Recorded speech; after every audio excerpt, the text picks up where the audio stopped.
Do Nepálu jsme přiletěli z indického Varánasí se společností Buddha Air. Oproti Indii tady byl větší klid, čistší ulice a méně troubení, co s nás potěšilo. Hned na letišti nás čekal první adrenalin. Půjčení auta z nepálské půjčovny, kterou jsem vybral přes internet. Žádné recenze od Evropanů, záloha předem, trochu nervů. Naštěstí auto bylo reálné. Šéf půjčovny nás čekal na parkovišti a smlouva byla, trochu jiná. Kromě podpisu jsem musel přidat i otisky prstů do razítkového ingoustu. Jestli to bylo kvůli právní jistotě nebo pro zábavu, netuším. Každopádně auto máme. Startujeme a jedeme do Bhaktapuru.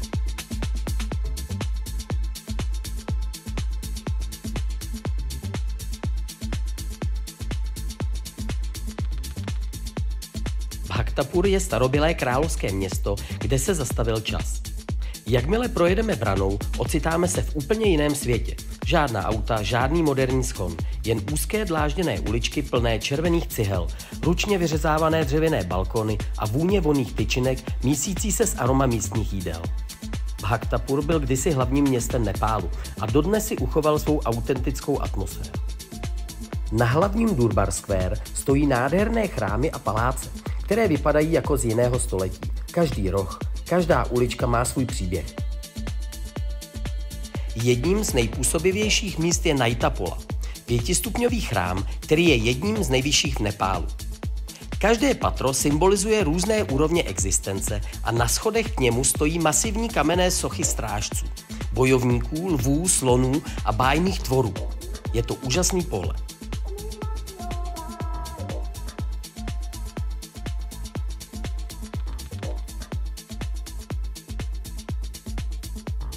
V postranních uličkách potkáváme i místní umělce, kteří s neuvěřitelnou trpělivostí kreslí mantry jemným štěcem na ručně vyráběný papír nebo vytesávají starobylé písmo do kamenných destiček, které se pak používají jako posvátné modlitební desky.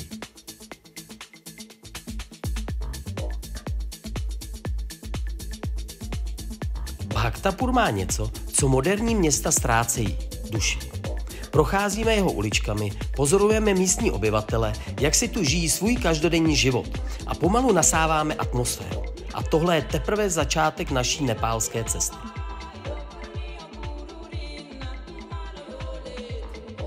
Z Bhaktapuru pokračujeme do hor. Naším dalším cílem je Nagarko, horské městečko ve výšce kolem 2000 metrů, které je vyhlášené svými výhledy na Himálaje. No aspoň podle fotek na internetu. Když jsme dorazili, čekalo nás klasické horské počasí, mlha, mraky. O Himálájích jsme si mohli nechat jenom zdát. Ale i přesto mělo tohle místo svoje kouzlo. Cítíme svěží horský vzduch, šumění větru mezi borovicemi a hlavně klid. Naše ubytování bylo nádherné. Útulný dřevěný pokoj, pohodlná postel, terasa s výhledem. No, kdyby nebyla ta mlha, tak by to bylo fakt úžasné.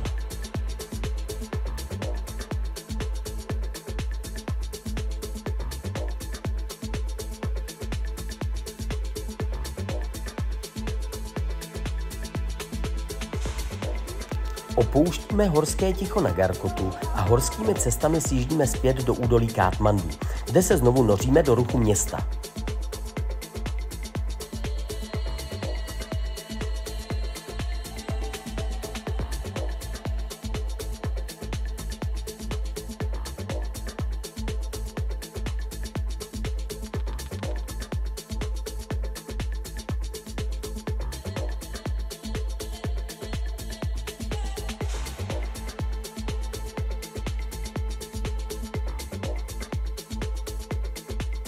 Další zastávka na naší cestě.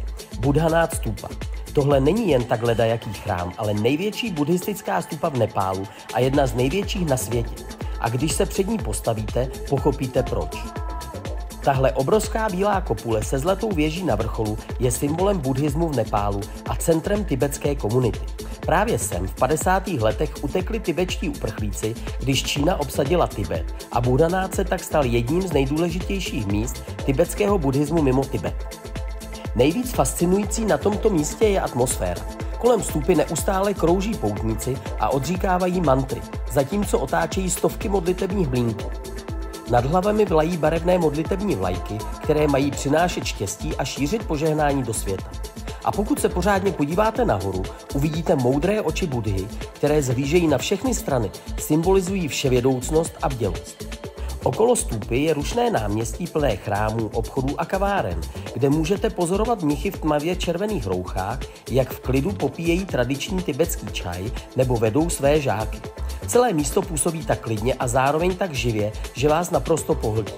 Buddhanáth stupa je místem, kde se mísí historie, spiritualita a každodenní život. A i když nejste buddhista, je nemožné necítit tu zvláštní energii, která tu proudí. Ať už se zastavíte na chvíli, nebo tu strávíte celé hodiny, jedno je jisté, tohle místo si vás získá.